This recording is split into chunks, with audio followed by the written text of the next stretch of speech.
ain't no party without any music. Turn on the radio, huh? Are you sure you want me to turn it on? All I get is AM radio. Oh, definitely. Come on! Okay. Whatever. Okay, guys. Just tell me to stop.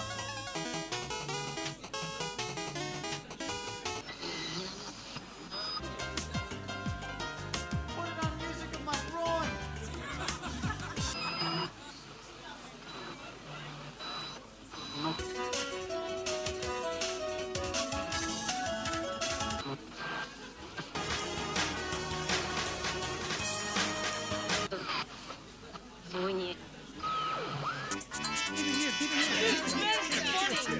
You want the Spanish station? Oh, come on, that's Ok, lame. aquí Latino Radio. Y aquí estamos otra vez. Y ese fue Potoman Blues de Mustard. Y solamente porque me gusta tanto, vámonos a tocar un otro corte. Y ese es una colaboración. Pues abran las orejas para Nightcat del Norte, Nate Cloud y Mustard, Needles.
Traveler. Welcome, Ginger Gaming, to the tavern. Grab yourself a mug of ale, pull up a chair, have fun, and don't fireball my fucking tavern. Alright. I love this theme. What is this theme? This is very apropos for what we're doing. Dale North, Mustin, Nate Cloud, NY Cad, Mega Man 3, Needles, OC remix. Okay. It has a very 1920s feel. Nice. Like, music-wise. Instructions unclear, throwing fireballs everywhere. No! Don't do that! Fucking Christ. Still don't have work. Dude, that sucks. My friend, I feel bad for you. Yeah. A lot of people are having work issues. It's the second week. Yep. For me, it's been almost a month. And for my wife, it's been almost... she's getting close to a full year. Yep. I've got a friend who has been out 6 months. Morgue? No. She's been longer than that. She's trying to get disability because she has, Okay. greater issues. No, I'm talking about Eric specifically. Eric, oh. I hope Morgue gets disability. I mean, if she's going for it, she's not doing that haphazardly. Like, she's never seemed like the type of person that would be like, oh no, I'm disabled. It's like, Like, excuse No. me, you can walk. You don't have any mental issues. What's your disability? Yeah, she's. Yeah, I'm not going to go into it, obviously, in too much detail. But Yeah, naturally. basically, the university put her on medical leave, and then it maxed out at a year, and they're like, you should probably be on disability. Yeah. So. Yeah, that's fair. For me, despite what mental issues I have, I feel I shouldn't be on disability. But that's just me. That is my determination. Yeah. Blue Pick, hey! Haven't seen you for a while. Hopefully you're doing well. Dancing little SpongeBobs. Chef Tennessee says, come to Canada, work at the resort I'm at. I'm an IT guy. Have you tabbed? Thank you. I'm good. How are you? I've been better.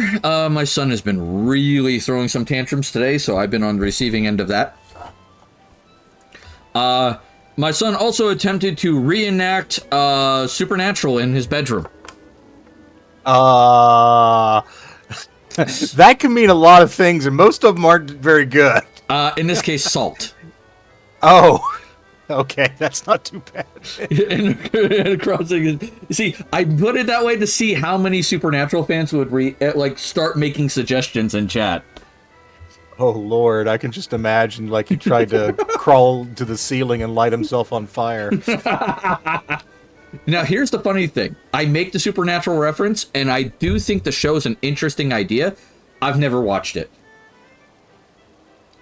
I like it. I've heard good things. I'm trying to think of the way to put this. I am reluctant to recommend I think 15-season show to anybody, just because it's such a commitment, and it's definitely one of those shows. It's like the first season's okay, but you need to stick with it. That said, if you're into that kind of modern urban fantasy kind of show, like Buffy the Vampire Slayer, I think Supernatural was an excellent execution of that sort of premise. I can see that. That could be kind of cool. I do want to state, I saw recently someone from LucasArts, and this is tying into the Buffy thing. Okay, so Yeah. let me cook for a minute, and I'll explain my insanity here in a minute. Okay. All right. So someone in the Star Wars Lucas films, not the head honcho, but someone in their little machinations, stated that we should have more Rey films because she is the first female sci-fi leader. And then they also made this statement that she was also the first strong female in sci-fi. So this person clearly has never watched any sci-fi media ever before. Apparently. like the first thing that came to my mind was like Ripley from Alien series, Buffy from Buffy the Vampire Slayer, Janeway from Voyager. Yeah. Like, the fuck? It's like, hell, I would even say Kira Nerys, Major Kira from Deep Space Nine, is also a powerful female leader. Sure. She's just not the head honcho in charge, but there are plenty of times where she's in charge when Cisco is not around. Mm-hmm. And I'll be brutally honest, she take no shit. Janeway. Yeah, Janeway's a great example. Like, she is a intelligent female. Samantha Carter from SG-1. I forgot about that one. Oh, yeah, absolutely. That would be a good one. Susan Ivanova from Babylon 5. I love her because, like, she's in charge of the station more often than not. And, like, she's sassy on the radio. Because, like, a bunch of scientists didn't listen to her once. And they almost got themselves killed. And she put a bunch of her pilots at risk to save them. And then she goes, while you're being towed back to the station, you will learn the Babylon 5 mantra. Ivanova is always right. I will listen to Ivanova's suggestions. Ivanova is God. And if I do not listen to Ivanova, Ivanova will personally rip your lungs out. Babylon 5 control out. Click. Yeah. And then she looks up at, like, the ceiling and goes, Just kidding about that God thing, okay? Because Ivanova is also very religious. Yes. But she doesn't like slap everybody in the face with it. It's just like part of her character. Right. Which is hilarious. So like she's a Orthodox Jewish Russian commander. Mm-hmm. Which that is definitely a mouthful. Yes. But I love her. She's hilarious. But I mean, there's plenty of strong females in sci-fi. Like Jesus Christ. Yeah. Sometimes an executive at a media company will say, well, clearly our thing is the first example of this anywhere. And it's very clear that they have not actually looked that claim up. It's just that they're ignorant and they couldn't imagine there having been one before them. Yeah. And it's super frustrating and shitty. But it happens. And it only makes it worse for like sci-fi in general because people will hear this, see the sci-fi community, some of them obviously losing their shit in a really unneeded way. But then they'll see others from the same community go, hey, maybe you should do a little bit of research before you open your goddamn mouth. Yeah. Just a thought. And they'll paint us all with the same big wide ass brush. Yeah, I mean, I think that when people are wrong, you should politely correct them. That is my general policy. Yeah. Some people do not like being corrected at all. And you know what? Those people are really hard and frustrating to deal with. But they need to be corrected more than anybody else. Like how I forgot who made the claim about the first female main character in a game and forgot about Metroid. There have been multiple people who've made that. Yeah. I'm not sure which one you're referring to. Are you referring to someone that's possibly semi-famous? If you can give me a year when this claim was made, I might be able to ballpark it.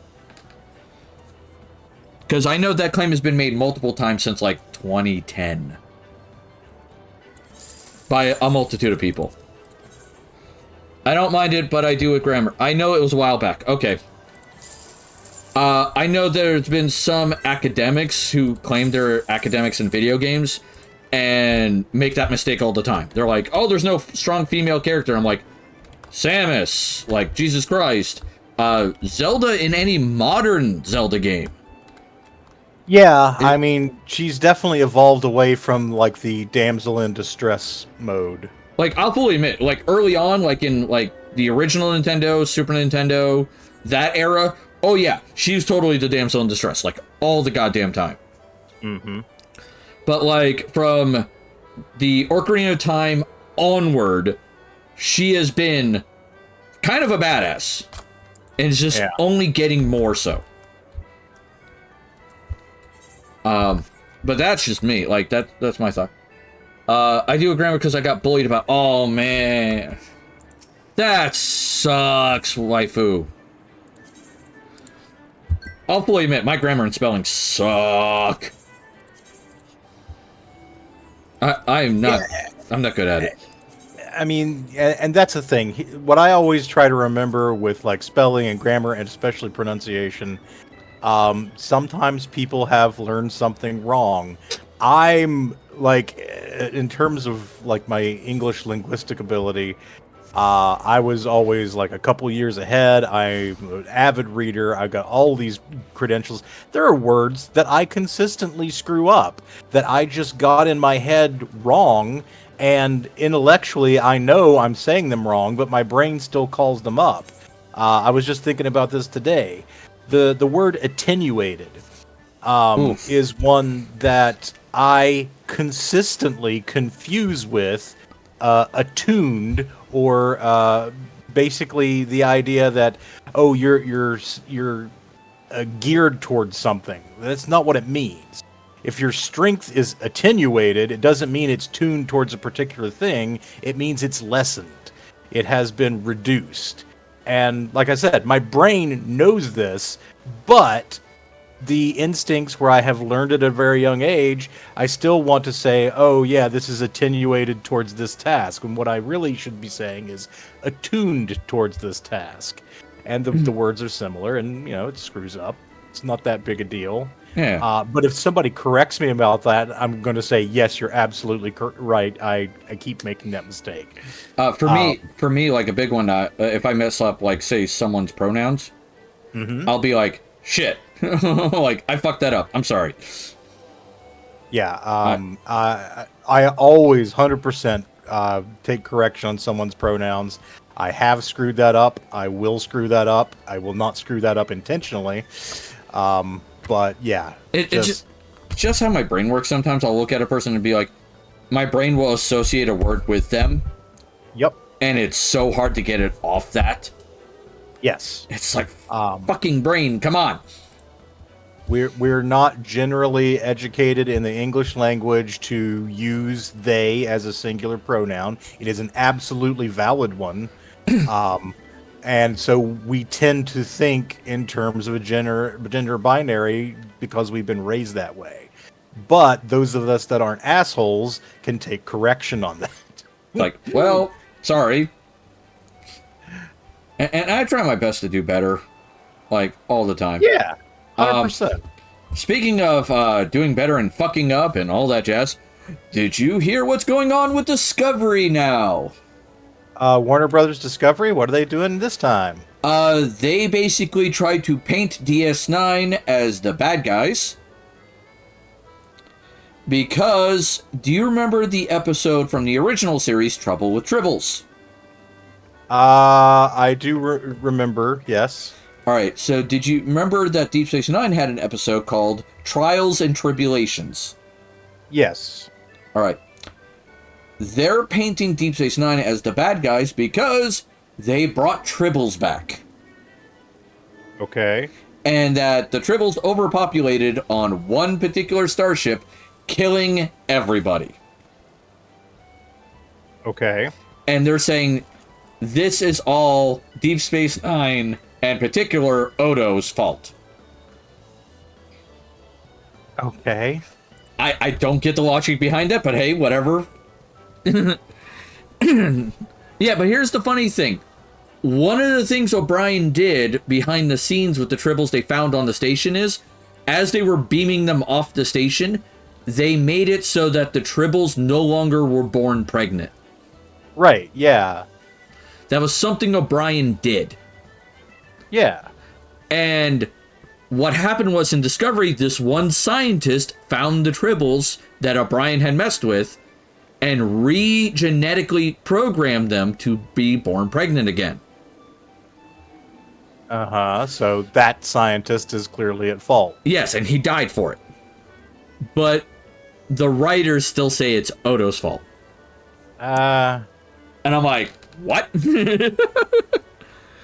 Yeah, when you said Discovery, I thought you meant Warner Brothers Discovery, but we're talking about As I was trying to tell Star you, Trek there Discovery. never is left Star of this Trek gun, you Discovery. see? Sorry. The other thing they did recently that has apparently upset the fans quite a bit, let's see, Xander, you were playing Borderlands 2, awesome game, was, you remember the Breen? Yes, I had heard that they turned back up on Discovery. Yeah, without the masks. Yes. And they don't look that different than Orion's. Interesting. At all. Like, Could be it's an offshoot or something. It literally looks like someone took the idea of an Orion, took out all the tattoos and the piercings, and made their face just a hair flatter. And that's it. Okay. And I'm sitting there going like, guys, you didn't need to do this. Like, the story that they put the Breen in, the characters had nothing really major to do with the main plot of that episode. Mm-hmm. They were like a side plot. From everything I've read so far. I do plan on watching the 5th season of Discovery, so I'll give it a shot. Because, like, I hated the first season. The second season started to get better. The third season was, alright, it's decent. The fourth season was pretty good. I enjoyed the fourth season. I'm reserving judgment on the 5th. Mm-hmm.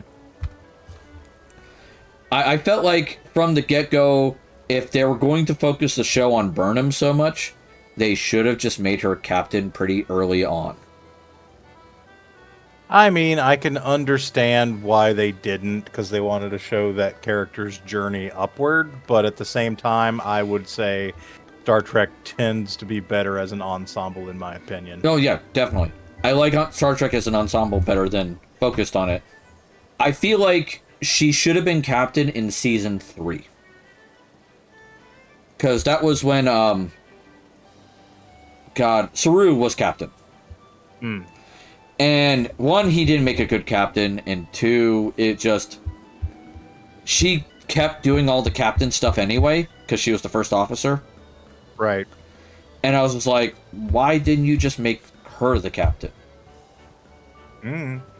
And it wasn't like Saru got a promotion, and she became captain that way. It was Saru stepped down, and she became captain. Yeah. Which is like, that effectively accomplished nothing. It's like, you guys could have done a little bit better, in my opinion, but hey. We've had worse Star Trek. I wonder if I did hear that Saru had stepped down. I wonder if that was more of an actor obligation thing than a conscious writing decision. Like, Doug Jones might have just gotten tired of, having to do the heavy makeup on a regular television show. Yeah, because that's a lot of makeup he has to wear. Yeah. That is an awful lot.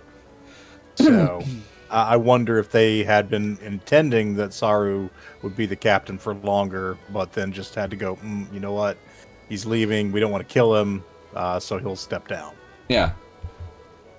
Tilly left the crew in season 4 because she is in charge of the cadets now in Starfleet Academy. Okay. So I remember that. I'm kind of interested in seeing what happens to her in season 5. Because I've seen clips and she shows up in season 5. Mm. So I don't know if she comes back to the ship or if they're doing kind of like a, hey, this is what's going on the ship, this is what's going on Starfleet Academy, kind of back and forth. I mean, I did hear that they are doing a Starfleet Academy show set in the Discovery era. So that would be kind of neat. I assume they're going to be setting up that spinoff. Yeah. I mean, that would be kind of neat to see that kind of a spinoff. I personally don't give a crap, and I think I've fully given up on the idea of catching up on Discovery at this point. That bad, huh? I have so many other things to watch, and the first couple of episodes of Discovery Season 1 were bad enough that I just don't feel compelled to get up on it. I will say this about Star Trek Discovery. The first 4 episodes are just horrific. But, like every other Star Trek, it does get better as it goes. Oh, I'm sure it does. And, if I had infinite free time and patience, I'm sure I would check it out. But I don't. Yeah, that's fair. I'll tell you one thing that did really well for Academy stuff. The Star Trek Academy video games. Mm. There were 2. Technically 3, but 2 were Starfleet Academy. Harun says, I only watched the first 2 seasons and forgot about it. You're not missing much then. You at least watched enough to get into Strange New Worlds. Which is, honestly, the better version of Star Trek right now. Strange New Worlds is incredible. I think Lower Decks still edges it out for me, in my opinion. But, yeah, Strange New Worlds is amazing Star Trek. Don't get me wrong. I don't dislike Lower Decks. This is not me saying it's bad. Mm-hmm. I just enjoy Strange New Worlds a hair more than Lower Decks. That's fine. It's not the cartoony nature of it or anything like that. It's just... I don't know. I like Pike. Oh, Pike's a great captain. Yeah, Pike's an amazing captain. I love the engineer that they have now. Oh, yes, Carol Kane. Carol Kane. I love her. She's hilarious. Carol Kane is one of the true greats of American comedy cinema, and I love her in anything. She was fantastic in The Unbreakable Kimmy Schmidt. She's just always a treat. Love her to death. Yeah, she's an interesting captain. Not captain. Interesting engineer. I kind of get a laugh out of her. I like Mabenga. Mabenga makes me chuckle. Yes, I was so happy to see them use Dr. Mabenga, just because he's someone we sort of got to see a little bit in the original series, and we just never got a lot about. Yeah. And I don't mind that what's the word I'm looking for? The change in appearance between Mabenga in the original series versus Strange New Worlds. Who would care about that? Yeah, I know. Who gives a shit? But some people do, for some dumbass reason. Yeah, well, some people are stupid. Yeah, I just, like, I don't give a fuck. The pilot's okay. She doesn't annoy me, but I don't feel a strong connection with her. Like, it should tell you something that I cannot even remember her name. Ortega? Ortega, that's it. Okay. Yeah, I couldn't remember Ortega's name. I was like, shit, I know it too. I like her. I mean, she's not necessarily as big and interesting as some of the other characters. Yeah. Though I would probably say that she's more interesting to me than Lieutenant Noonien Singh. Yeah, I don't care for Singh. I like her backstory, but I just don't feel like she's got as much interest to me as much of the rest of the cast. Yeah, Spock's okay. I don't hate him. Like I love who they got to play Spock. The actor's doing a great job, but it's just the writing is more of me just going, oh, okay, they're doing Spock and they're doing him right. It's just it's not wowing me. Does that make sense? Sure. Like I said, I'll sit there and nod and go, yeah, this is a good scene. He's doing a good job. It's just, So there's that. Una-Chen Riley makes me chuckle. Sure, yeah. I have fun with that all the time. I'm just like, okay, that's cool. I especially liked the her court scene. That was really well done. Yeah. And I felt like it was a good homage to Deep Space Nine, and like a good explanation where they got some of the case law for Bashir. Yes. Yep. Because they had to have gotten that case law from somewhere. Yeah, I think they wrote that intentionally with the later usage in mind. Yeah. And that was a good choice, because I was like, okay, that's cool. Great job. Definitely nice. Oh, I'm gonna get effed. Yep. I got stuck on the wrong side of the guy. Womp womp. That happens. I'm DPS, so I'm not as important. So, not the end of the world. Just, it sucks a little bit. I am once again indulging in Cast Out Colony, the cute bug vampire survivor knockoff. Yeah. And enjoying the hell out of that. Yeah. Alright. Downside of when you die in this game, though, you get a 1-minute debuff that lowers your strength, dexterity, and mind by 25%. And that hurts. Yeah. Sorry, strength, dex, intelligence, and mind. So basically the 4 most important stats to every class. Yeah. Because each class uses one of those as their main stat. Right. I use strength as melee. But yeah, I mean, there's been some screw-ups recently with Star Trek, and that happens. It's mostly just idiots who, you know, don't pay attention to writing, or, you know, executives who don't pay attention to, you know, nerd history. Because it just never was important to them. Well, and I have a friend, Kurt, who is an original series Star Trek fan from like when it originally aired. Was growing up in that era, and he absolutely hates anything that changes anything in the original Trek timeline. So even the little adjustments that they've done for like A Strange New Worlds and things like that irritate him, and Discovery irritated the hell out of him. So he did soften over time. I can And imagine. my thought is just like, you know what? We'll treat it as an alternate timeline, dude. It's not that big a deal. Oh yeah, that's for me. Don't worry about it. Hunter Huntsman, hey, hopefully you're having a good day. Yeah, So- that's kind of how I treat like Discovery and Strange New Worlds. It's kind of a alternate timeline again. Yeah, it's very close to what we know in original Trek, but it is slightly different. Yeah. And they actually addressed why in Strange New Worlds, which I like. Yeah, they at least acknowledged it.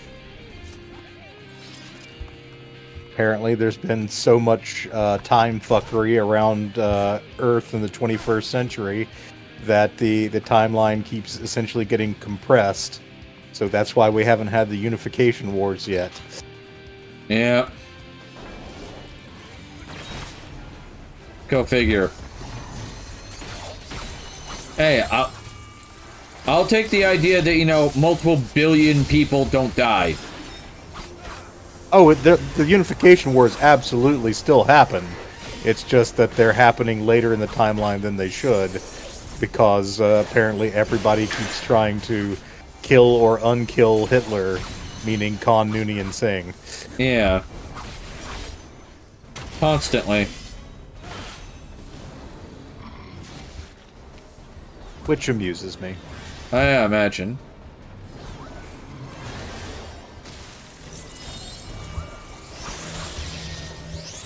Oh god, this guy's big and he's pissed off. Alright.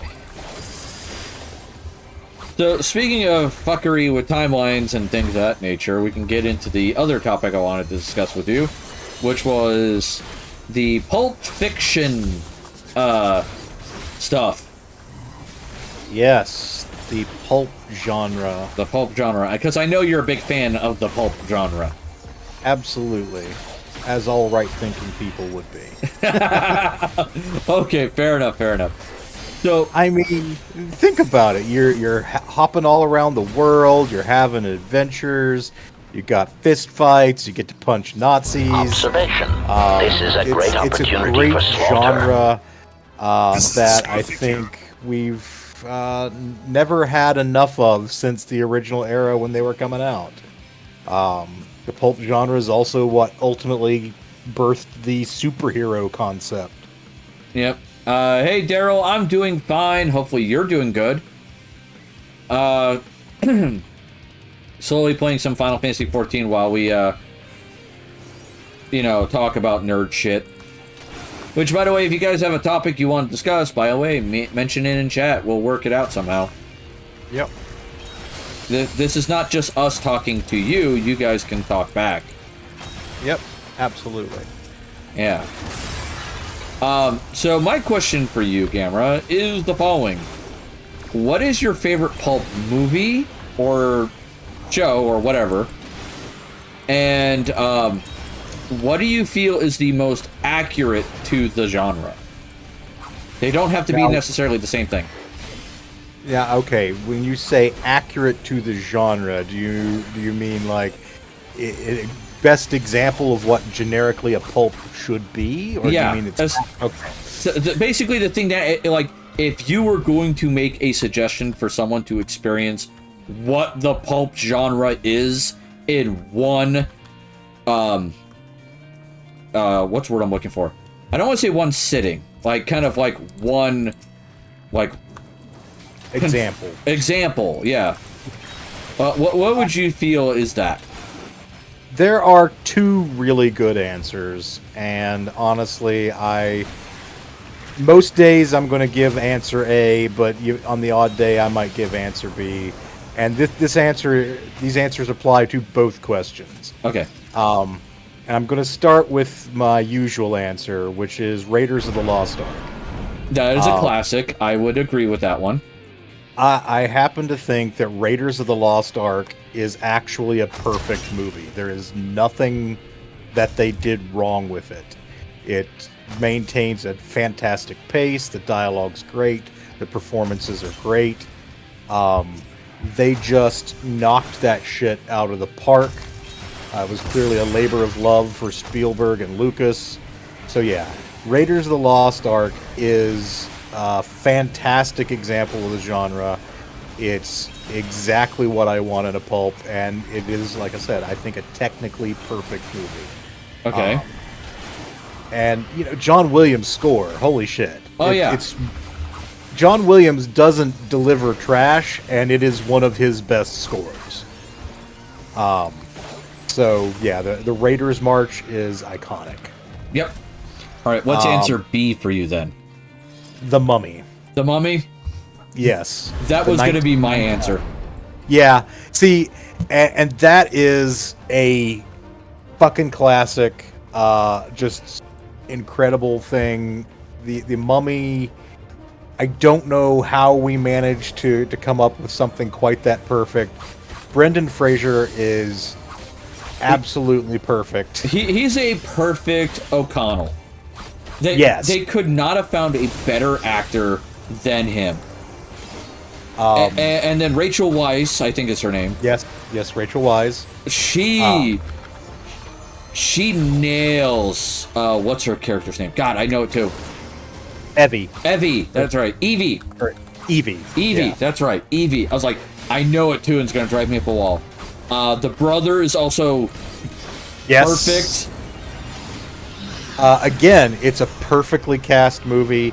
It has a great, maybe not John Williams level, but great soundtrack. The only thing that I think knocks off points for The Mummy compared to Raiders is that The Mummy was in that early era of CGI, and some of the effects don't hold up as well. They're not horrible. It's not like you look at it and go, ugh, what did they do this on, like an Atari? But it's very obviously CGI, and sometimes it works really well, like the big sand wall when he's shooting the gun into it. Yeah, I think it looks fine. The distortion effects on Arnold Vosloo as Imhotep sometimes don't work when he's in that partially decayed state. Yeah, I was also going to say the Scarabs also were I feel just don't CGI well. Sometimes in some scenes they do, and other times they look like too shiny. Oh no, for me it was like, especially when they go under the skin.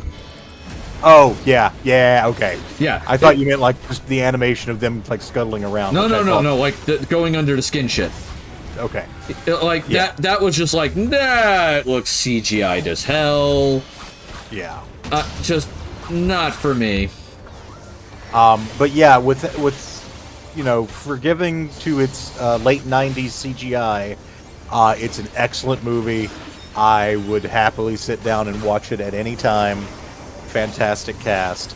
And I think the one thing that I would occasionally pick it over Raiders is, depending on who I was trying to introduce to the pulps, they might find the Mummy a little more tuned towards a modern sensibility, because like through the eras of filmmaking, there are things that are standard for films that fall out of favor, and you look at them from a later era and go, how did anybody like this? Yeah. And I think Raiders has held up very well, but I think what The Mummy does better is just kind of do the modern breezy action movie stuff. So if I was going to say anything about The Mummy does better than Raiders of the Lost Ark, it's modernizing the jokes. Oh, sure. Yeah, like, I'm not saying Raiders has bad jokes. I'm just saying they're jokes of their time. Well, that's true. And also, Raiders has fewer jokes. That is one of the differences. Yeah. Like, The Mummy definitely has some quippy, modern action movie DNA in it. You know, Rick O'Connell's taunting the enemies. I have all the horses. Yeah, but you're on the wrong side of the river. It's Yeah. it's Or- very much more in an action movie vein, whereas you know Indiana Jones has a few things he says. Yeah. Or like when O'Connell yells back at the mummies. Yeah, yeah. That's a great, like, that would not be something Indy would do. No, But it fits the genre way too well. It's just it like, does. And I love it. It was Yeah. fantastic, and you know, the librarian we- guy was also hilarious. yes. Give me flies, snakes, frogs, anything but you. It's like, Jesus. I actually saw a meme just the other day that was using a scene between him and Evie, and I was just like, "Oh man, it's been a while since I thought about that." Yeah, no, the one scene though from The Mummy I feel has the most staying power out of all of it for jokes. All right? Was when the brother ran into the mob. Ah, And he turned around and started going, Emotep! And the mob just went with it. yes. The Mummy is definitely a funnier movie overall, and like, yeah. Indy takes it a little more seriously, and that's perhaps another way that I think it's more accurate to the pulp genre. But the Mummy's just fun. Yeah. Um, For video games, if I was going to pick one, there are several that come to mind. Sure. Let me see if I can find my list. Pulp genre games. Let's see if I can't find anything that, like, other than the one game that comes to mind, because technically we've already discussed the freaking movie. yeah. Let's see if I can find a video game that is... Oh my god, there's so many options. It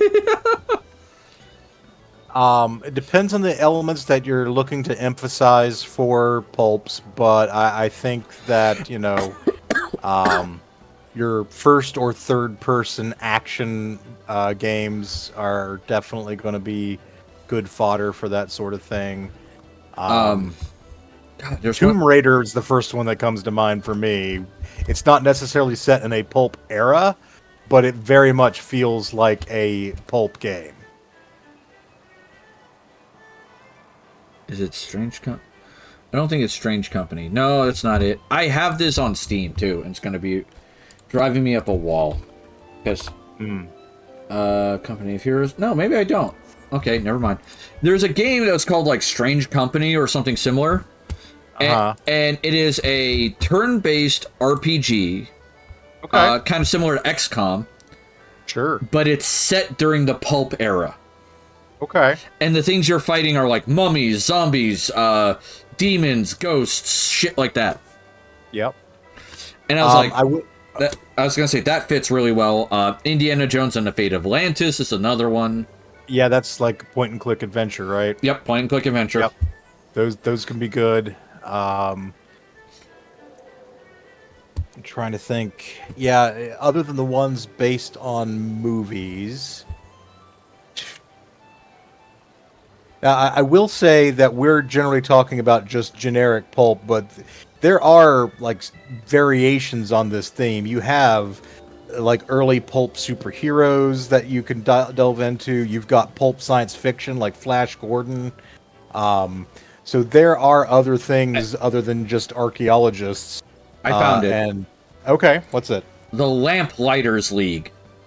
The Lamplighters League. That sounds like an incredible name. Yep, that is what it is. The Lamplighters League brings pulp adventure style to tactical combat genre. Interesting. It is definitely an interesting game. Like, I've seen videos of it, and I was like, oh, I want to try this one day. Because, like, don't get me wrong, I enjoy XCOM some. Yeah. But it's not, like, a giant one for me. Right. But it's still fun. But, like, I do enjoy the pulp genre as well. Yeah. It's not my favorite genre, but it's still an enjoyable one for me. If you want a free game that is an MMO, there is Secret World Legends. Okay. Kind of pulpish, though it's more modern day pulp. Right. And you're fighting Cthulhu shit. Nice. In fact, one of the early bosses is basically an avatar of Cthulhu. Very cool. Like a lesser avatar. And part of the boss fight is he releases this big fog, and you have to stay out of his line of sight, or he will insta-kill you. Interesting. And it lasts like 30 seconds. Yeah. And he's just wandering around the fighting arena, and there's like big stone pillars throughout the arena. So you get to like hide behind those while he walks by. Right. It's like, don't notice me there, big guy. Yeah. We actually had a little bit of a pulp renaissance. I think that's how I would describe it in the 90s, with a lot of people trying to capitalize on pulp superheroes in particular, but the results were a little mixed. Yeah, I don't know if you remember the Billy Zane Phantom. I was about to mention the Phantom. That one I think I've seen, but it hasn't stuck with me. But the one I actually enjoyed was Alec Baldwin as the Shadow. That Shadow was decent. The Phantom was kind of not well done. Okay. It didn't hit right. Yeah. And that was a major problem for it. I think that's one of the reasons why it didn't do well. And because the Phantom didn't do well, the Shadow kind of suffered for it. I thought the Shadow came out first. Maybe? I'm not sure. Let me But see. I know that the Shadow was not critically well received. But I still have a soft spot for it. Because the Shadow was, I believe, 94. Shadow's 94, Phantom's 96. Okay, yeah. So you are right there. I just know that, like, I saw the Phantom first. That's what came across me. Sure. And it made me not want to watch the Shadow for a while. And then eventually I buckled down and watched it. And I was like, okay, this isn't bad. Yeah, I think that the Shadow did the quippy action thing very well. Yeah. And so I enjoyed that element. Haroon says, I haven't heard Secret World in forever. I remember the original beta on the web games between the factions prior to that. Yeah, Secret World Legends is actually decent. It's a free-to-play MMO. I haven't gotten too heavy into it, but it is a game that I enjoy occasionally. So if you ever want to watch me play that again, I mean, for 5,000 critical roles, you can tell me to play it on a Wednesday. So there is that. Oh, what was one I was going to point out that didn't do well? Oh, you mentioned pulp superheroes. Here's one movie that a lot of people liked that I didn't. And I also didn't care for the comic either.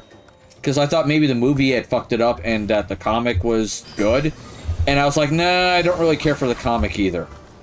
Okay. The Watchmen. The Watchmen? I don't care for The Watchmen. Okay. That's not pulp, though. Is it? I guess... That's, yeah, that's, I mean, only to the extent that all superheroes share some DNA with the pulps. Though, the Watchmen did use Tales from the Black Freighter as a device, and that was a sort of pulpy pirate story. Yeah. But the main movie itself, not so much. Okay. It just felt like it was probably in the pulp genre for me. I mean, here's the thing. Pulp is a fairly nebulous to define thing. And in Watchmen, there is only one guy with any superpowers, so most of your heroes are non-powered, which gives them a lot of commonality with the pulp heroes, because, like, you've got the Shadow who can cloud men's minds, whatever the fuck that means. You have a lot of people who, in the pulp era, were just guys running around with masks, basically. Yeah. And so you could argue that Watchmen has some of those influences, but Watchmen. Oh boy, we're getting off on a tangent now, but I'll try to be brief. It's fine. Watchmen is a project that started in the 80s at DC Comics, and it was supposed to be a deconstruction of, at the time, like superhero comics, like straight up superhero comics. Right.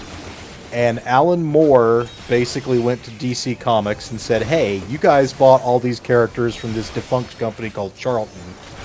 I just want to tell a mature story about those characters in a world where things are really fucked up, and, you know, what that would be like, what superheroes would be like in our real corrupt world.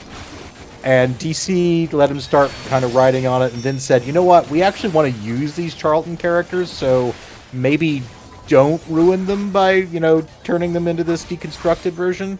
And so he essentially went, okay, and came up with his own original characters that are equivalents to the Charlton characters. Right. So Watchmen as a work is not, I mean, it's pulpy in the sense that they're non-powered for the most part, but it's very much opposite of pulp in terms of its tone and what it's doing. It's actually closer to a noir. Okay. Which is kind of the successor genre to pulp in terms of like men's magazines of the 30s as you went into the 40s.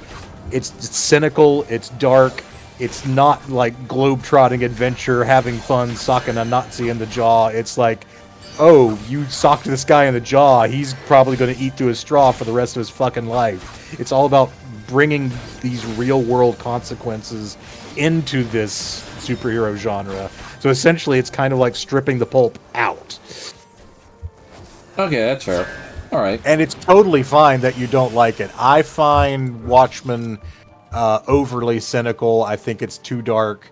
My hot take about Watchmen is that I think the movie's actually better than the original book. Okay. I really didn't have a feel either way for it. It was just more for me. It was like they're both kind of not great for me. Yeah, and I totally get that. My big beef with the original Watchmen, and you know, spoilers, I guess, for a 20-year-old fucking movie at this point. Yeah, like if you haven't seen the movie, congrats, we're gonna spoil it for you. Oh no. The thing about Watchmen is that you've got all these non-powered characters and one guy who essentially can rewrite matter and energy. You know, he's Dr. Manhattan. He's basically God. Except because he kind of exists at every point along the timeline, he may not actually have free will. It's questionable whether or not he can even make choices anymore. Right.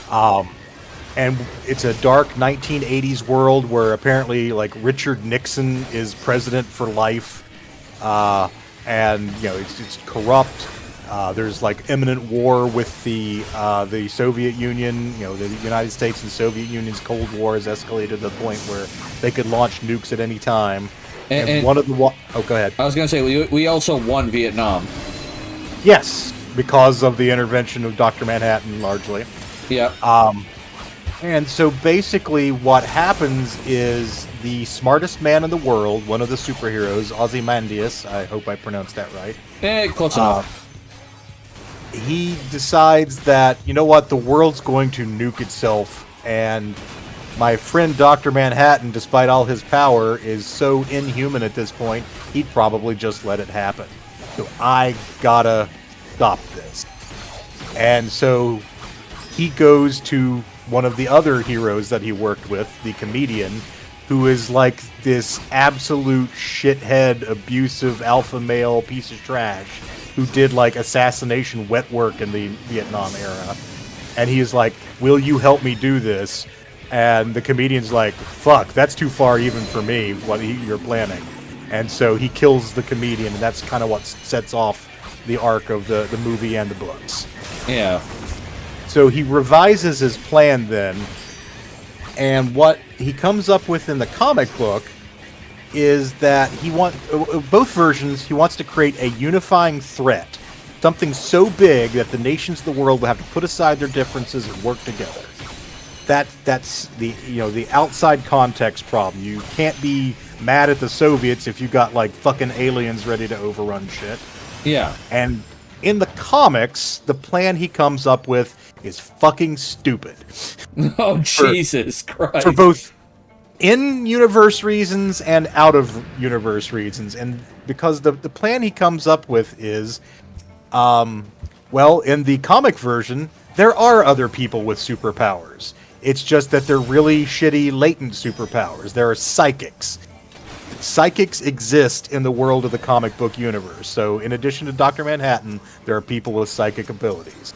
And Ozymandias basically kidnaps a bunch of them and clones their brains and genetically engineers this fucking space squid looking thing and has it teleport into the middle of Manhattan, emit a psychic death scream from all this cloned psychic tissue, killing tens of thousands, and making people think, oh, there's an imminent dimensional invasion of space squids. We gotta work together. Which is just dumb. What the fuck? That's worse than the movie. It is worse. That's exactly my point. Because in the movie... Alright, like, I started reading the comics, but I never really got too far into them because I was like, this is just as bad as the movie for me. Yes.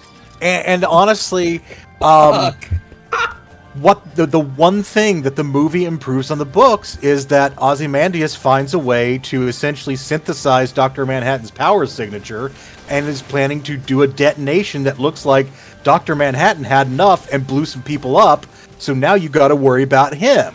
So it essentially uses an external threat that they're already familiar with, Dr. Manhattan, and Ozymandias knows that Dr. Manhattan's not going to spoil it because Dr. Manhattan doesn't give a shit. Yeah, and like, for the most part, it's believable because these countries know exactly what this fucknut can do. Exactly. So it makes a more believable threat than, psychic space squids. What the fuck? Yeah, that is literally just the one thing. Because that movie, I mean, it's Zack Snyder, so Zack Snyder's not a terribly creative guy, in my opinion.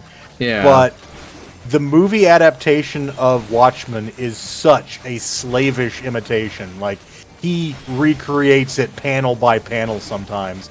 And that's not a bad thing, necessarily. Like, he really clearly admires the original work and just absolutely slathers it onto the big screen. Yeah. And I am so glad that he decided to swerve that ending because it is such an improvement. And there are certain comics fans that would probably crucify me for that. No, I agree with you on that. But, like, Jesus Christ.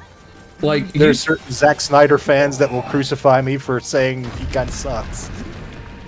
Yeah, Christ. That is so bad. Like, I didn't care for the movie, but now that I hear the ending of the comic, I like the movie more than the comic. Yeah, I mean, Fuck. There's extra texture in the comics. There's, little world building things that obviously there wasn't time to do in the movie. It's not that the comic's without value, except for that ending. I think it's decent. It's just not my cup of tea.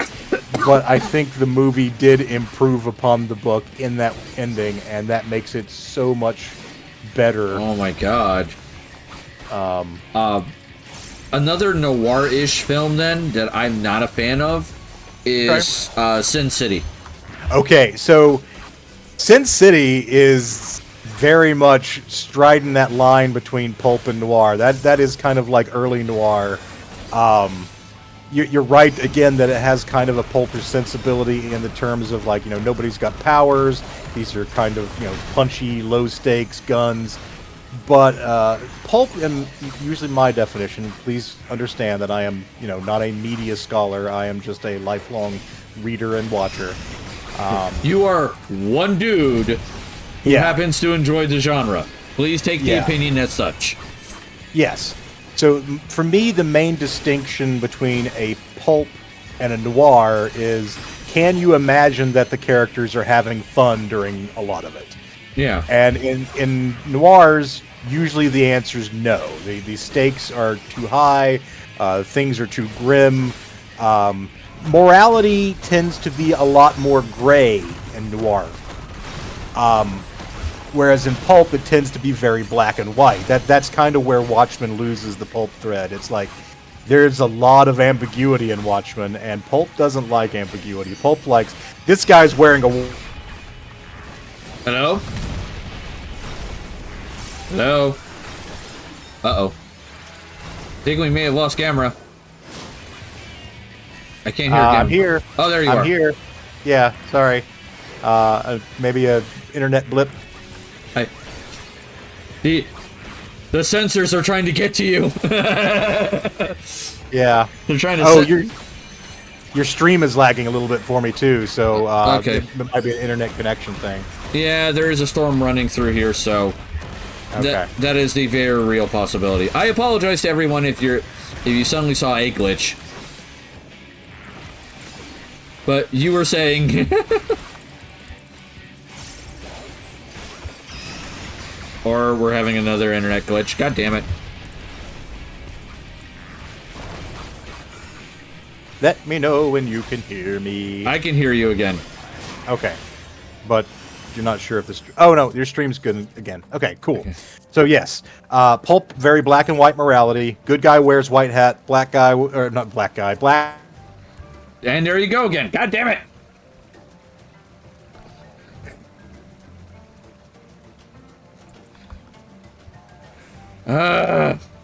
Am I back? Yes. All right.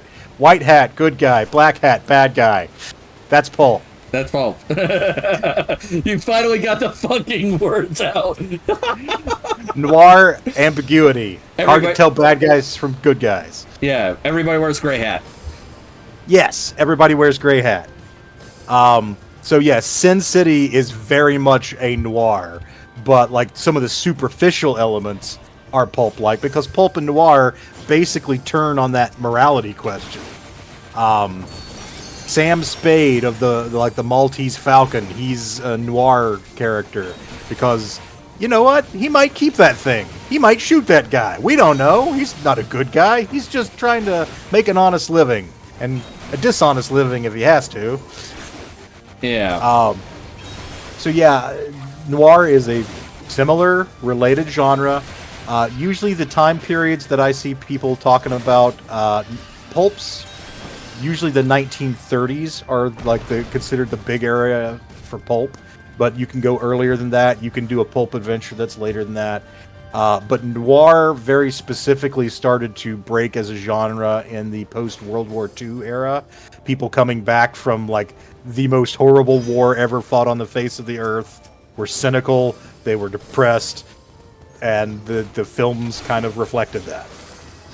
Yeah. So yeah, that's the big difference between pulp and noir. And yeah, Watchmen very much kind of leans noir. Sin City. Now I have to talk about Sin City. Uh-oh. Is this a movie you dislike? It's... Okay, let me say this. Visually, Sin City is very interesting. I think they did some interesting things with it. And I think the stories aren't terrible. Like, the original comics on which Sin City was based aren't terrible. However, there's that however. You have to realize these comics were written by Frank Miller. And if you're not familiar with the name, you may know him as the author of The Dark Knight Returns, which was I believe, 1986 deconstruction about Batman as he enters like his 50s and has to, decide to come out of retirement to battle the Joker again. It's a very dark, deconstructed version of Batman. Came out like the same year as Watchmen. It was just a time in the mid-'80s when everybody was going, what if our heroes kind of sucked in a world that really sucks? And there's a place for that. The problem is that Frank Miller in particular, I think, is very good at writing one kind of story. And it is noir. Yeah. And it is a very misogynistic noir. I've noticed. Sin City is incredibly misogynistic. One of my favorite webcomic gags of all time is, do you remember the webcomic called Short Packed? It sounds familiar, but I can't put my finger on it. Okay, the guy who does it is David Willis. He's currently got, he's got one about some same set of characters, but he put them in a college setting. and I read that every day. But Short Packed was about the staff at a comic book and toy store, and so it had a lot of comic book takes. And just one of the one-off gags that didn't even feature any of the original characters had someone put Frank Miller in a room in front of a typewriter with a gun to his head and said, "Write a story where women are treated with respect." And Frank Miller, pauses for a panel, and then we just see him start writing whores, whores, whores, whores, whores. Jesus. Because that's the impression you get from his writing, that he can't think of women as anything other than whores and objects. And it is man. It was such a perfect puncturing of Frank Miller's entire deal. He has been a celebrated creator because of Dark Knight Returns. He's been a celebrated creator because of Sin City, which I think was really writing to his strengths. Like I said, noir is kind of the thing that he's good at. Right. He had a seminal run on Daredevil that was actually the main inspiration for the Teenage Mutant Ninja Turtles, because they started as a Daredevil parody. Okay. So he's influential. He wrote 300, on which the Zack Snyder 300 movie was based. So this is where those two things kind of overlap again. Oh, man. But in my opinion, Frank Miller, anytime he tries to set a little tippy toe outside of noir, it's not great. And even when he's in noir, it's misogynistic, it's, very dark, it's very inside his own worldview. The man wanted to write a story for DC Comics, and I know you can't see me, but I'm holding my head in my hands as I remember this. Oh, jeez. He proposed it, and it was tentatively approved, and then they canceled it, I think. I don't think they ever revisited. Called Batman Holy Terror, where Batman goes to the Middle East to fight terrorists. What the fuck? Yeah. To say that, Frank Miller is like a Fox News poisoned arch-conservative is probably understating it. Yeah, And just a little. Fuck. I'll say this as my other hot comic book take of the day. Frank Miller has never been a good artist. I can see that.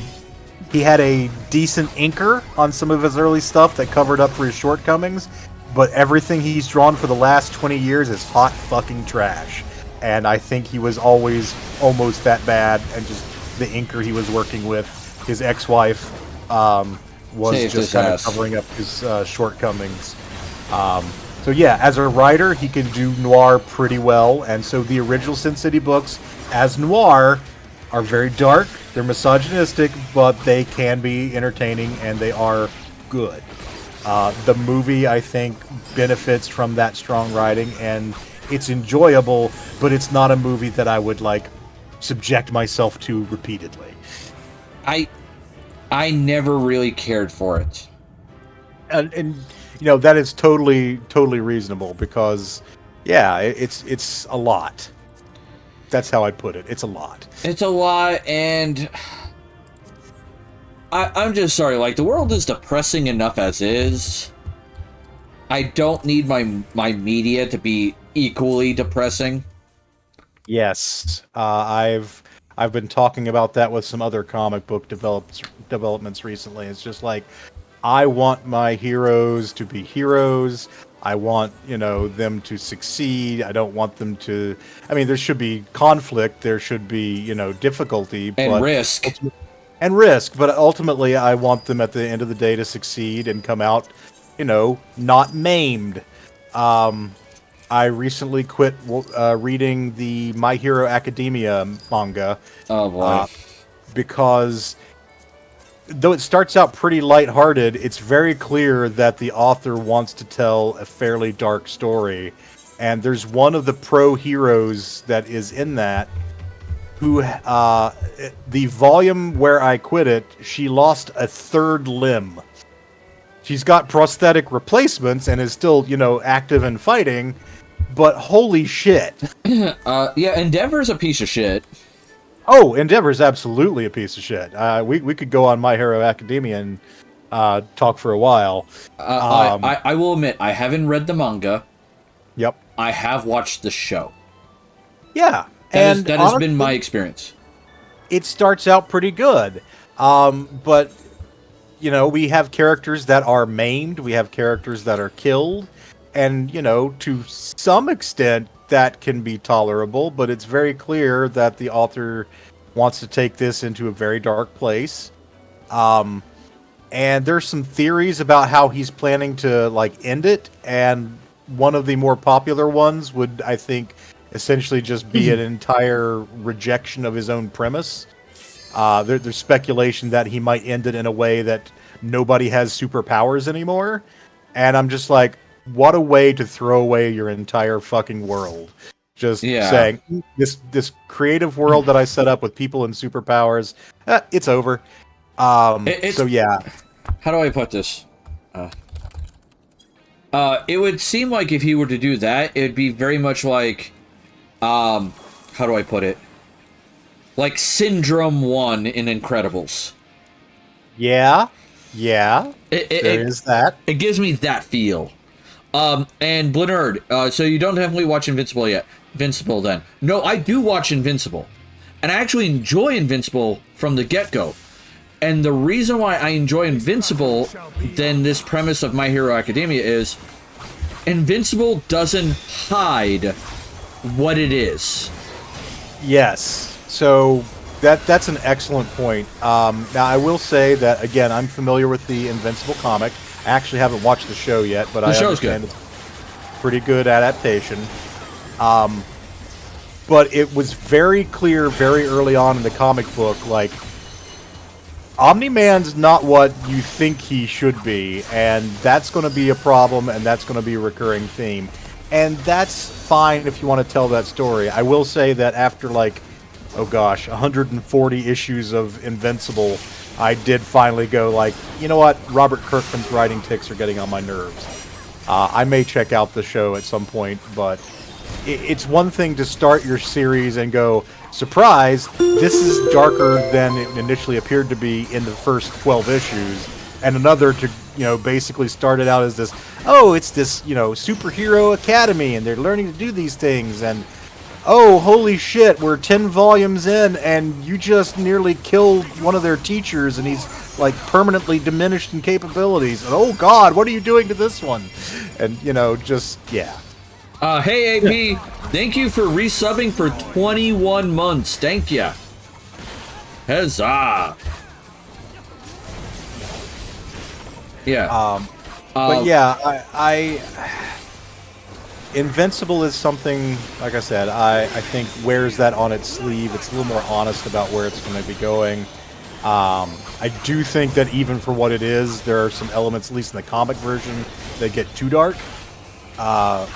But, like, I also enjoy The Boys, which is dark as fuck. But it's very The Boys open are about dark that. as hell. Honestly, the show toned it down, and I'm glad they did. Yeah, from everything I've read, it toned it down a ton. Oh god, there's some things that I'm so glad that we're not getting from the comics. It would have been just so awful, and honestly probably unfilmable. Oh yeah, definitely. But I like The Boys because it also basically points it out from the get-go, this show's going to be dark. Yeah, first episode, Huey's girlfriend gets liquefied. Yeah. Because someone who runs, really fast, ran through her. Yeah, because he was basically drugged out. Yeah. And yeah, that sets the tone for the whole thing. And honestly, the way they approach it is, I think, okay. Yes, is it dark? Sure, but it's darkly comedic in a lot of ways. So yeah, I think that they handle that a little bit better. Yeah. But yeah, My Hero Academia, the other thing that's kind of been bugging me recently is, like, X-Men have been on a real interesting turn with the last few years of stories, and essentially all the mutants on Earth and Marvel had their own island home. They were safe and secure, relatively speaking. They developed a combination of mutant powers that allowed them to resurrect the dead, so all the dead mutants could eventually come back. It was like something that took time, but they could eventually bring back anybody who died. And I was like, this is really calming to know that the comic writer's not going to kill off some C-list character just to raise the stakes, because why bother? They can just come back from the dead. Right. And that made me more comfortable reading it, because I do hate when comic book writers, or even any kind of show writers, go, you know what, we're losing ratings, so let's maybe kill a guy. I think it's hacky. I don't want it. It depresses me. And go ahead. I was going to say, it's one of the reasons why I really just could not get into Game of Thrones. Sure, yeah. There is something to be said about that, anybody can die energy if that's what you're into. But at a certain point, it's like, I want some characters that I can trust that I'm going to be able to follow, because I want to get attached to them without worrying that I'm going to be emotionally crippled when they die horribly. It's why I don't watch shows like The Walking Dead. I call them misery porn, because essentially just the characters are in constant fucking misery, and I guess there are people who get off on that. Yeah, I guess. Jesus Christ. X-Men 97 is touching upon that right now. Yes. So I have heard a lot about X-Men 97, and I'm going to check it out. I think they are building towards the Krakoa storyline, which is the one where they have their own island and can raise the dead, which would be fantastic.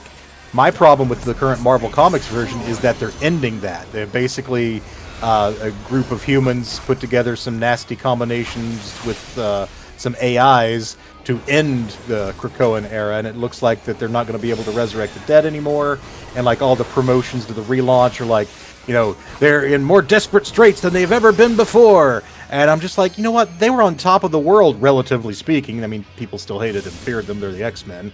But they were relatively safe. It was interesting. They were still telling good stories. And I felt like I could get attached. And I don't want to go back to we need to kill off a C-lister to raise the issue sales. But yeah, X-Men 97 looks like it is an absolute fucking banger, and I'm going to have to check it out. From the clips I've saw, there are some things I like the idea of. Like Magneto picking up the torch for Xavier. Yes. Like, because I could see him doing that. That was one of the other great things about the comic Krakoa era, is that because the mutant homeland had come together, the way they did that was Xavier teamed up with Magneto and Apocalypse. They founded that shit together. Yeah. And it was neat to be able to see all these characters working together who normally would have been at each other's throats. There were a few mutant villains that didn't get with the program, like Sabretooth, but like Apocalypse and Magneto and Mr. Sinister, even though he did turn out to be kind of a traitorous dick, it was neat to get to see those characters interplay as something other than enemies. So yeah, I love that X-Men 97 picked up on that. It's actually based on an earlier comic storyline where Xavier's off-world, and he basically says, Magneto and the White Queen, you guys need to keep running my school, and they get to be in charge of the New Mutants. But yeah, I think X-Men 97 could be fantastic. Technically, I don't have my own Disney Plus account. I'm using someone else's, and I don't want to get them in trouble. So I'm kind of waiting for Disney Plus to give a good Hulu combination deal, and then I'm going to maybe get my own account. That's fair. Oh, God, now I have to fight all the Warriors of Light. But yeah, like, I can't stand watching The Walking Dead because it's like, oh god, it's just misery, misery, misery. Battlestar Galactica, the remake version, I got very frustrated with. It's like, who's a Cylon this week? Yeah. I want to be able... I can get into a television show a little more if I can not be in constant fear for the characters' lives.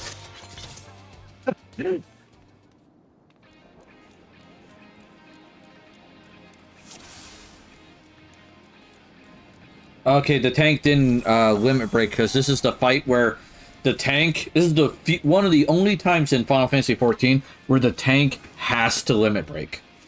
And because they didn't do that, we died. Oh. Because it is a metric shit ton of damage. And, yeah, fun times. This fight is not fun. I'm going to be paying a hefty repair bill for getting my shit wrecked. On repeat. Yeah. I love Final Fantasy XIV, but sometimes some of the fights requirement to do, mechanics. Yep. Is a bit excessive. Yeah. Which reminds me of something else I want to talk about that was excessive. I dealt with a forum group for Nerd Talk. All right. Yep. And this forum group stated that if you're going to make a post, if you're going to talk about certain things, you have to title it just the right way. Okay. All right. In particular, this one was talking about how does, nerd culture in your area act, essentially. I see. And you had to give not only your city, you had to give your city, state, and country. Okay. In the title post. But also at the same time, they wanted your age to make sure that you were, what's the word I'm looking for? To state what generation you were in. Okay. And I did not get the title quite right. Okay. And I got timed out of the group for a week. Because I forgot to mention... Oh, yeah. I put USA in my title post. I had to have typed out United States of America. Wow. Okay. That's how fucking anal these guys were being. Yeah, that's super shitty. And then when I got the timed out post, it had the names of all the moderators of the group. And I'm like, okay. And so I messaged them going, hey guys, this is what happened. What's going on? This seems kind of a bit insane. All right? Oh dear. And one guy was chill about it, out of 4. Yeah. The others were mostly along the lines of, well, if you're going to throw a tantrum like this, maybe you should leave the group. Yeah. And I'm like, fucking excuse me? Yeah, moderators don't like being questioned, even when they're being unreasonable dipshits. Yeah, it was a bit absurd. One guy's like, I'm the moderator of 9 groups, can you please be a little bit more specific? And I'm like, sitting there going, my dude, like, I stated the name of the group in my message to you, like, can you not fucking read? Yeah. I hate this Will of Defiance because I have to sit there and click my mouse so fucking fast and it hurts my hand. Mm-hmm. Oh, god damn it, that hurt. Oh. But no, it was just this absurd restriction to detail. Yeah. And I'm like, I'm done with this. Like, fuck off. I was just bringing up a topic of like, hey, if you could, if a D&D class fits you, which one would it be? That was kind of the post I was making. And they had to go full fucking anal on this shit. Mm-hmm. AP says, if I ever become that kind of mod, please whack me upside the head. Don't worry. We have a flaming frying pan in the kitchen with Anne. She'll use it.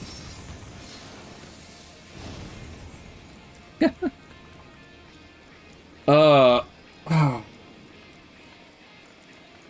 I love that character so much on screen. The guy that did that little fun wave. Mm-hmm. That's Emmett Selk. That's his soul. To me, warriors of light. And the guy we're fighting is technically was his best friend. Or one of his best friends. Yeah. And this is Emmett Selk telling his best friend, you're being a fucking idiot. I'm sending these little guys to kick your ass. His final hope. For victory, I render up my all. Oh boy, here we go. Your demise will be ours. Take that. Oh my goodness. I finally got Stomp. Let's see how. All right, this- we yell bead. He'll do it, and hopefully, yeah, we live. Woohoo! We're alive. Oh my God.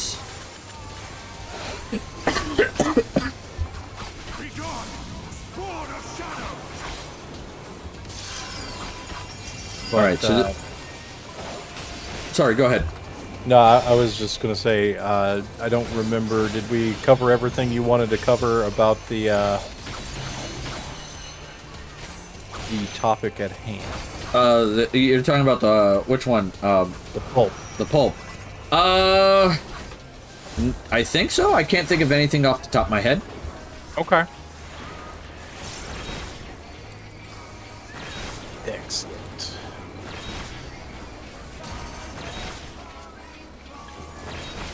Oh yeah, absolutely. Yeah, it is a favorite genre. I love me some adventure. A lot of James Bond feels very pulp. I could see that. Even though it's a later era, you have a lot of similarity. And truth be told, apparently one of the reasons that Indiana Jones happened was Steven Spielberg and George Lucas were on vacation somewhere, and Steven said to George, you know, I always wanted to do a James Bond movie. And George Lucas said, well, you know, I got this idea about this adventurer archaeologist. We could do that. And the rest is history. So yeah, though you know we wouldn't get to see Sean Connery as Indiana Jones's dad till the third movie, in a very real sense, He was. James Bond is Indiana Jones's dad. That's cool as hell. I love that thought, like that headcanon. Yeah.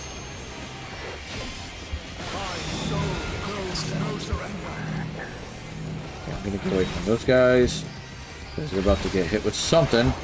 Oh! Ow! I apparently got hit with something.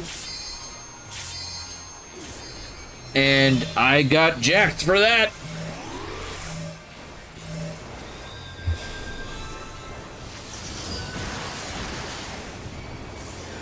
I can't be in there. Oh, they got killed.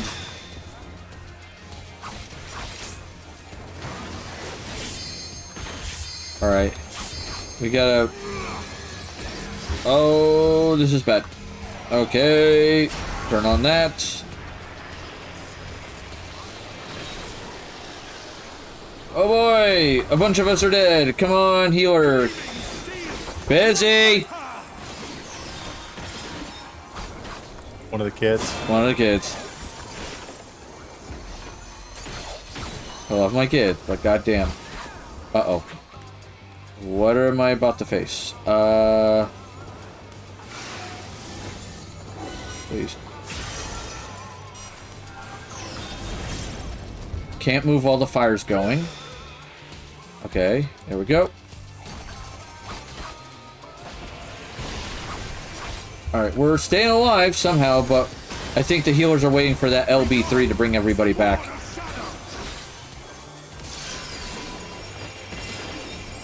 Alright, so I gotta keep moving no matter which sword attack he does. Okay.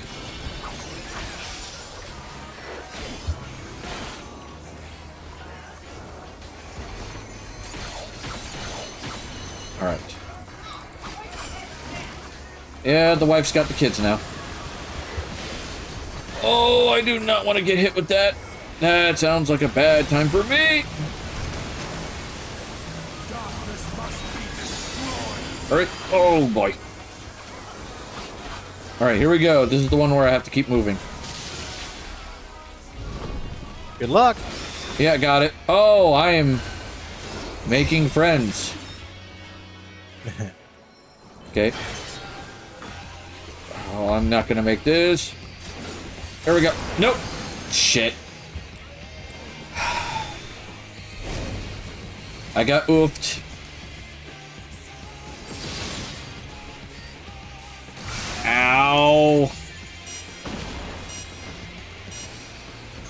Keep moving, guys. There you go. We got this. He's down to the D at least. Yeah, it's... We can't see percentages on his health. Right, so you use the name's position on the life bar as a benchmark. It's a benchmark. Usually if you can get to the D with him, you're going to be okay. Usually. I'm just waiting to see if anybody reses me, or I'm going to have to resurrect when the fight's done. Yep, someone rest me. Woohoo! Alright. And he's dead. Alright, thank you. You. Oh man, that was wild. I hope I never have to fight him again for a while. Woo! And the funny thing is, most of this game's plot is because one guy couldn't keep his fucking creation from wanting to murder everybody. Yeah, that's always the way. Yeah. He like, it was because there was an ancient civilization, it was able to, like, make all kinds of creatures just from magic. Mm-hmm. So he wanted to explore the universe and see if there was life on other planets. Yep. And he created, basically a daughter who was like a bird. Like a songbird. And she had a human form, and then she had a bird form. Okay. And then she created copies of herself to go out and explore the universe that she was connected to. Neat. She found out that most of the planets are dead. Either they had life at one point and are now dead, or were dead from the get-go. And she mentally lost her shit. Wizen, my friend! Good evening, welcome. She could... Yep, Wizen to the tune. Could not handle the fact that they were probably alone. Give me a second, I can barely hear you. Sure. There we go. Ah, fucking...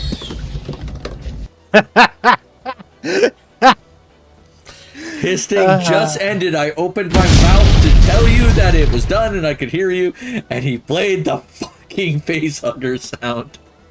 Just impeccable timing. God damn it. Well, here's the problem. Like, the reason why she couldn't mentally handle it, she was a fucking infant, practically. She was, like, 3 when the copies were sent out. And she was, like, magically connected to all of them mentally. Uh-huh. So all the trauma each one of them separately experienced, right, the main one back on the planet experienced all of that. All at once. Yep. So, like, I don't blame... I forget what her name is. God, I know it too. It's like... what is it? FF14 and Walker final boss. What was it? What is her name? What is her name? Tell me her name, please. Final day, blah, blah, blah. Medion. I think that's how you spell it. I'm going to type it for you.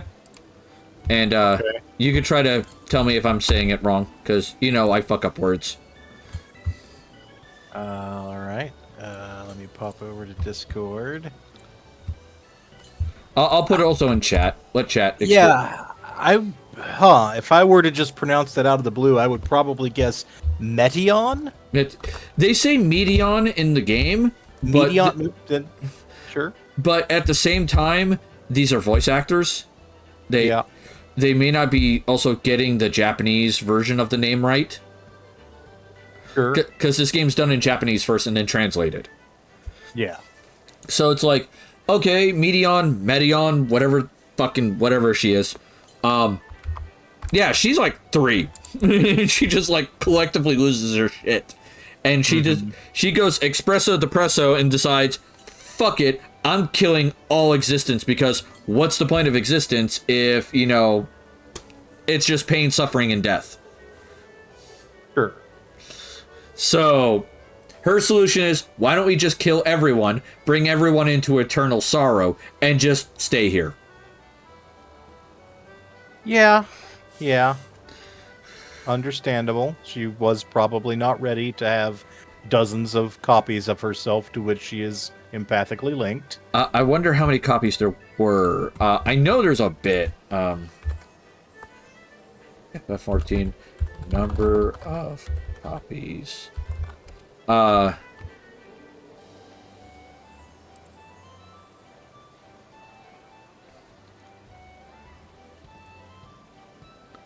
Let's see.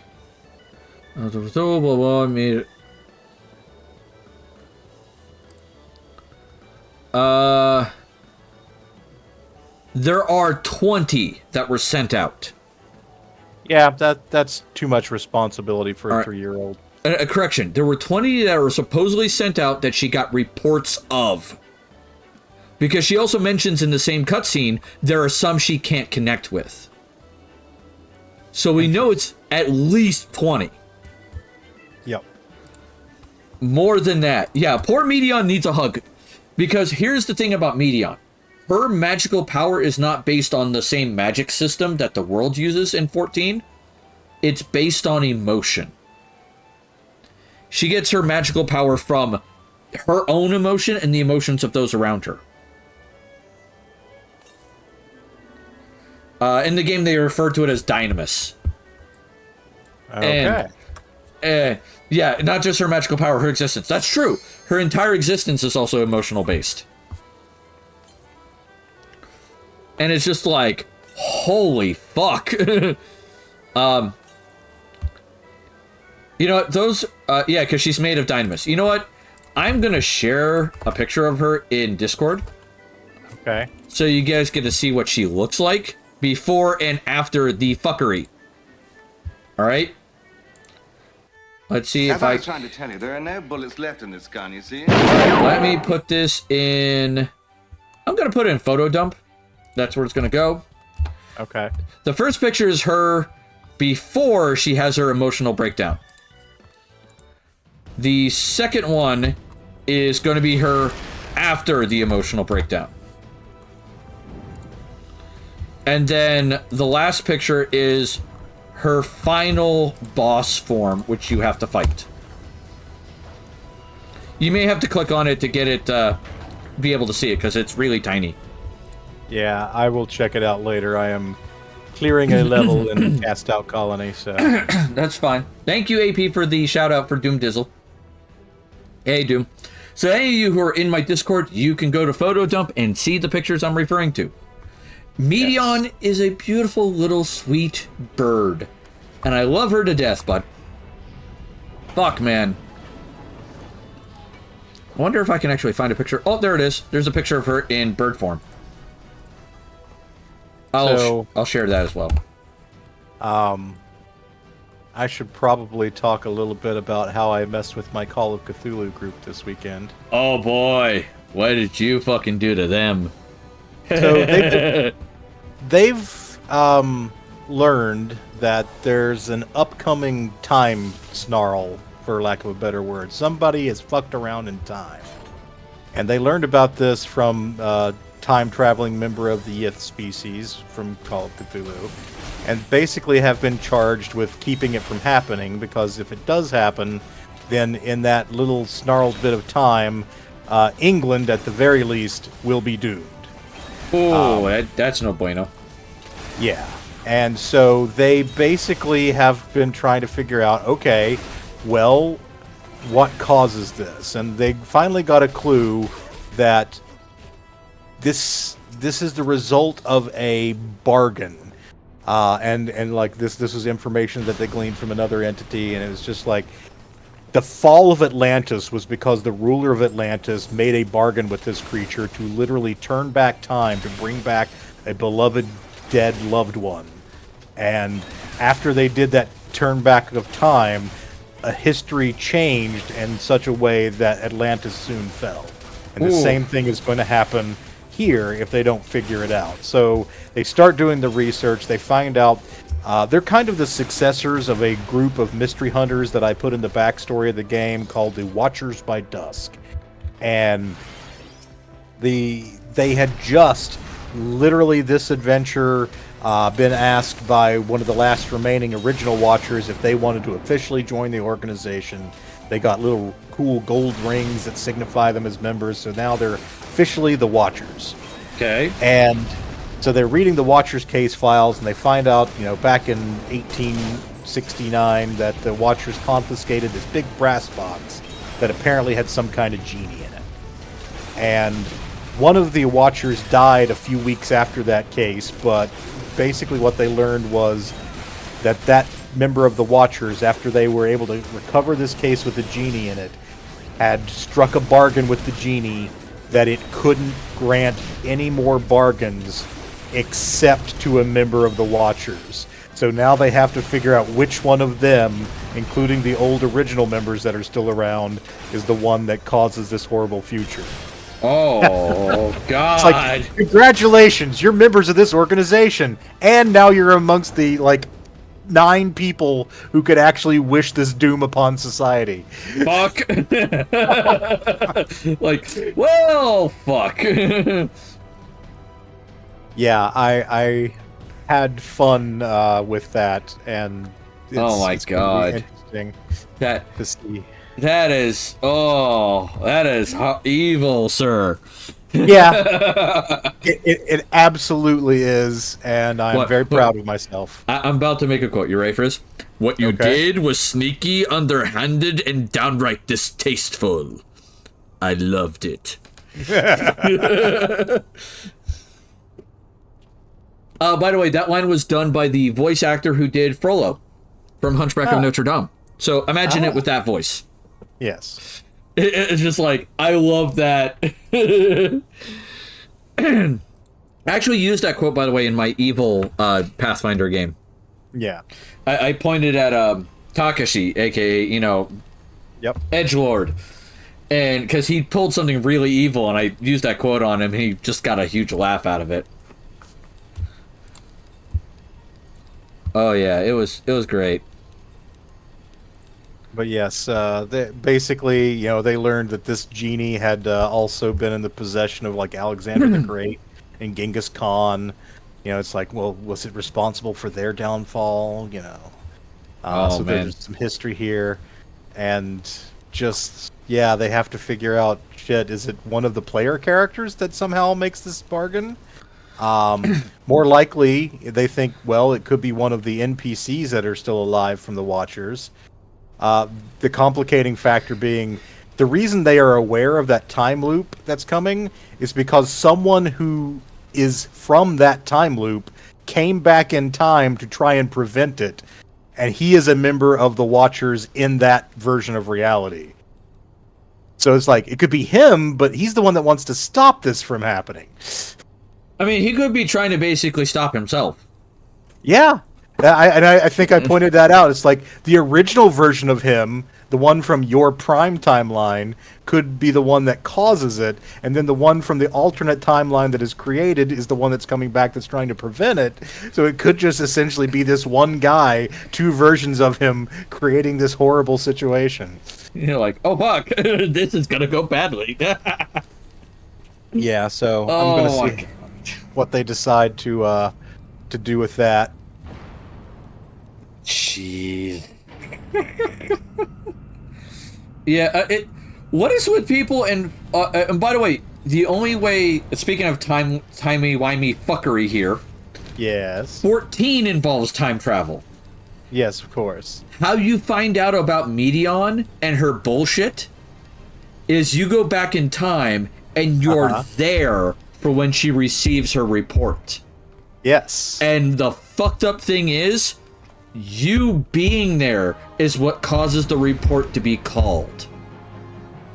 Nice. You are the cause for literally the world almost ending, not once, not twice, 3 fucking times.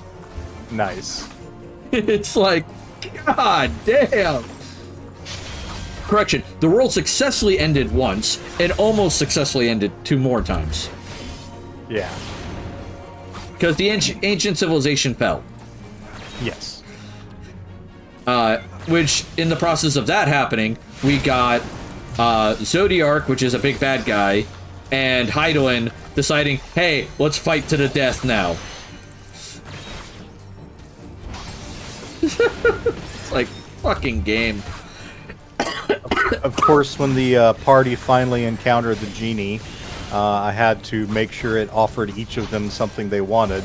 They are well aware that the genie, in exchange for like whatever it gives them, demands some kind of sacrifice. In some cases, literally human sacrifice, but in other cases, just giving up something important. And so, yeah, a couple of them floated some hypotheticals, like if I ask you for this, could you do that, and what would the deal be? And so they're thinking about it. But what I haven't told them, and I'm sure none of them are watching right now, what I haven't hopefully not. what I haven't told them is that the deal that the original Watcher made, the one who died, basically he said, you can kill me, in less than a month, if you only will grant wishes to the Watchers by dusk, trusting his comrades to not succumb to the temptation unless it was absolutely necessary. Right. But the deal isn't exactly that, because the entity loves chaos. It loves making deals to fuck with humanity and just watching the world burn. So it's AP. or Wizen with his fireball proficiency. I mean, either one applies. So basically, the entity would not give up the ability forever, but it would give up the ability for the next bargain it strikes to be with one of the Watchers by dusk. So the problem is, if one of them is tempted into making any kind of bargain, then the entity is once again free to bargain with anybody. Oh God! You know what this is reminding me of? I'm sure Red Jack came to mind. Red Jack, yeah, Red Jack came to mind. Hydaelyn was created in response to the visit of the past by being messed up by you, which you got the blessing of light, which you stayed with you through time to this point. Yep. You're the reason the war between Hydaelyn and Zodiark are going on. Timey-wimey fuckery. I love it. But no, yes. Red Jack definitely came to mind. It was just like, fun. Yeah. And at one point, me and Ann have talked about this, where we might want to do a video series on like TikTok of Red Jack and Blue Jill interacting with the audience. And just the general shenanigans involved with that. Seeing what kind of wishes people make. Oh, yeah. Honestly, I'm partially tempted to make one of the channel redeems, like 100.1, be, make a wish. And we will fuck with it. Oh, sure, yeah. I feel like that could be a really fun. What do you think, chat? You like the idea?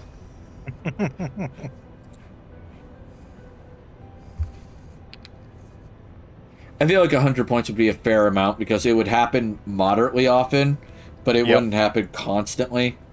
Yeah. At least hopefully not.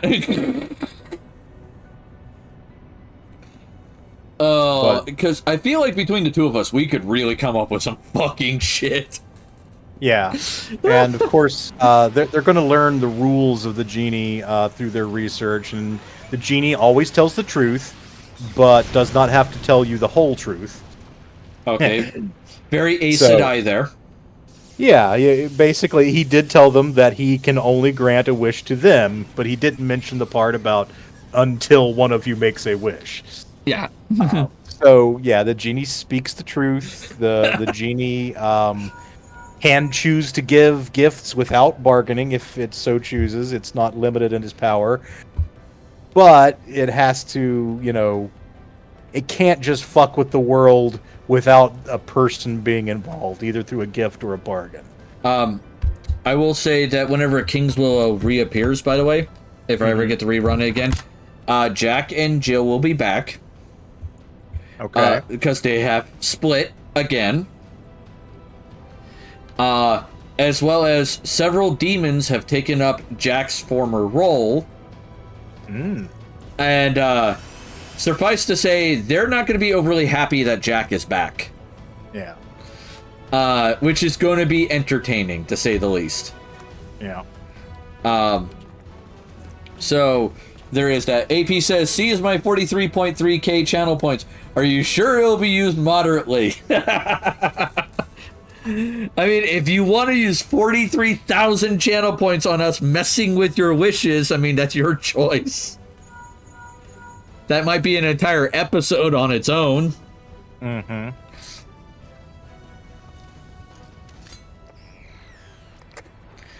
Oh, jeez. Because we both have a lot of experience being DMs. Yep. And the Wish spell and the Miracle spell are both part of that purview. Yeah. And I know I've had at least 2 or 3 people use those spells. It's pretty rare, but I, of course, over many, many years have seen it happen. Yep. Usually these days, what I'll see from players if they have access to a wish is like, unless the circumstances dictate we use it right now, let's use it in case we need to do something clutch to get out of a situation or fix a big problem. Yeah. That's fair. And that's often what's going to happen. Like, I know the next time I run Traviel, people want to do the planar war. And with that, there's the possibility of godhood at the end. Sure. And Anne has come up with an idea to more permanently deal with Toranarch. It is a long-term plan that will take up a great deal of time for her. But being a god, she'll have infinite time. Mm-hmm. And it's going to be interesting to see that result. It also reminded me that there are quite a few deities I'm going to have to start making. Yeah. For the book. Like, for instance, I don't have a deity involved for romance and relationships. Mm-hmm. I just realized that recently. So I'm going to have to either assign that to someone in the setting, or make a new one. Yep. Yep. Because that is kind of an important aspect of society. Yeah, for the game that I'm planning to run next year, I think I'm going to have to come up with an entirely new pantheon, because I just don't see me setting it in any of the established worlds, even my custom ones that I have access to. Kind of want to do a new world, which means new gods. Yep. And that's always fun. It's a decent bit of work, but I'm planning to do something a little differently with the gods this time. Like, normally I'm a sucker for the classic D&D style setup where it's like, you've got a pantheon. Here's your good gods, here's your neutral gods, here's your evil gods. You know, they're all doing their thing. They have this arrangement. What I think I'm going to do instead is, there's a pantheon. These are the gods. They're all morally probably neutral. We don't interact with them directly a lot. Then there are these things that aren't really part of the pantheon. You know, maybe they're godlike beings, but they're evil. So, you know, your god of death isn't evil, but there's this horrible chaos thing that might be evil. That way you can have people not sweat so much like the god of death followers hate the, you know, goddess of light followers. And it's like, no, it's more like a little Game of Thronesy. It's like, okay, you've got the 7, they are part of the same fucking god transaction. Most people just worship all of them. Yeah. All right, so Wizen said, use the god of justice because romance is just us, baby. And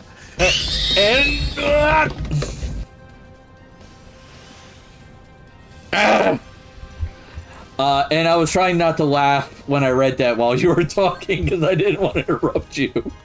Yeah. So I was biting my finger going, God damn it, don't laugh out loud. Don't laugh out loud. Oh my god. Oh, come on, man. Alright. I think once I beat Hammer Boy here, because I won't have enough time to beat Gaius on stream, I'm gonna have to raid out. Yep. Alright. So, while we're fighting him, let me do this. Don't do that. If you are one of my many followers, aka tavern visitors, please use the following raid message, alright? If you are... Uh-oh. Get out of the big orange puddle. Sorry about that. If you give me 1 minute, I'll get the other raid message up in a second while I beat Nero into a fucking coma. Okay. There you go. If you are one of my tavern patrons, give me a second. Please use the following raid message when we raid out. Alright? Yeah, the Wheel of Suffering. No. How about no? How about no, Scott? Yeah. Sharks with laser beams on their heads. You know, because I figured every creature deserves a warm meal. Yeah. Sir, we couldn't get the sharks. Oh, what the hell? What do we have then? Sea bass, sir.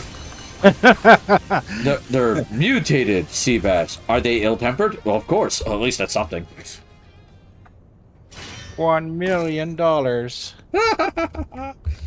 Yeah, sir, we make that in like a month. Alright, while he's talking, let me hit this button, have the screen reset itself. Oh, no, maybe not. That's a fucking first. Alright. Alright, so we're going to be rating someone named Chef Tennessee. They're playing Project Zomboid, and they say, will we find pineapple pizza in Project Zomboid? Come find out with us as we rebuild from the apocalypse. So I believe they like pizza on their pineapple on their pizzas. Alright, so join me tomorrow for Wildcard Wednesday, where I will be playing Vermintide. Vermintide 2, to be precise. So we're celebrating, basically, Beltane by mass murdering rats. Hey, this is something. Alright? So until then, make sure you're taking care of yourselves mentally and physically, because that is always important. And I know you come to my wonderful Resplendent Tavern for the witty banter, but you stay for my fuck-ups. Alright? So until then, catch you hopefully all tomorrow. Toodles. Doodles. Hey man, it ain't no pues. Abran las orejas para Nightcat del Norte, Nate Cloudy Mustin, Needles.